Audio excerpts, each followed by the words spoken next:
It's a different world. There's really nobody like Lou. There could be nobody like Lou Thesz today. I mean, Lou Thesz was made world champion at a time when the champion wrestled all over the world, and especially all over the United States, and the promoters didn't trust each other. You know, I mean, they were a cartel and they may have gone to meetings, but the NWA, this is the early days of the NWA. It wasn't the organization that it was in the 70s.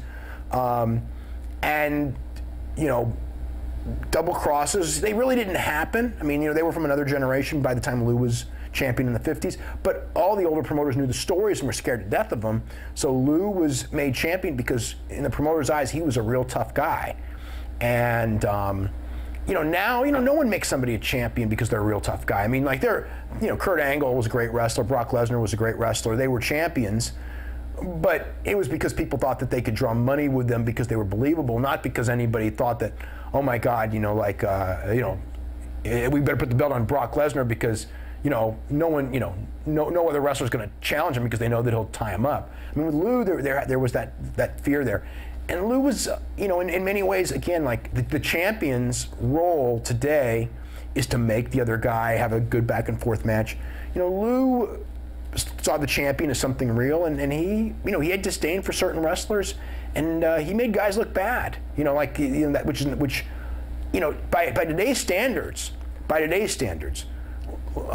know, Lou Thesz would not be a great champion. By the standards of the 50s, obviously he was a great champion because he was champion for 7 years, and to get so many different people to agree year after year after year to renew him as champion, they must have thought that, you know, he was the best guy for the job. You know, I mean, you know, because he was champ from what, 48 through 57 with one break, and you know, when he left in 57, it was his decision to leave. It wasn't their decision to boot him out. So obviously, you know, that kind of a run tells you that for his time he was incredibly successful, and they must have been happy with him. And he, you know, a lot of promoters didn't like him, and the fact that they didn't like him, and because he fought for certain things and was sometimes hard to deal with because he had his own way of doing things. Yet they always made him champion, meant that the respect for him was incredibly high. They were a group in Japan who were trying to portray that pro wrestling isn't real, but UWFI is real. It was an offshoot of another group from the UWF that was very popular in the late 80s that went out of business. And they used Lou and Danny Hodge and Billy Robinson, who were three real shooters of their day, to kind of be like commissioners or witnesses or whatever it was, with the idea that these guys were overseeing it and it's real. And you know, Lou was the figurehead. You know, he would come in for the shows. He brought one of his old world title belts, and Takada, who was the usual champion, you know, wore that belt and was the big star of the company. And eventually, you know, the money ran out for UWFI and Lou left.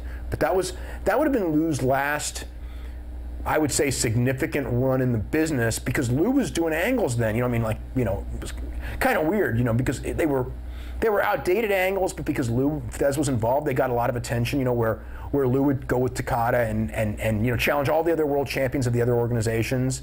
You know, which is stuff that, like, you know, that's what Lou did in the 50s because Lou was a tough guy, and it was the NWA's way of making the champion real, because the other champions, you know, when Lou would challenge all these different champions, the other champions weren't going to accept because they knew, you know, Lou was the real deal. So Lou was redoing those kind of angles, and then was a player in Japanese wrestling, you know, until the money ran out, went home, and that was the end of UWFI and Lou Thesz.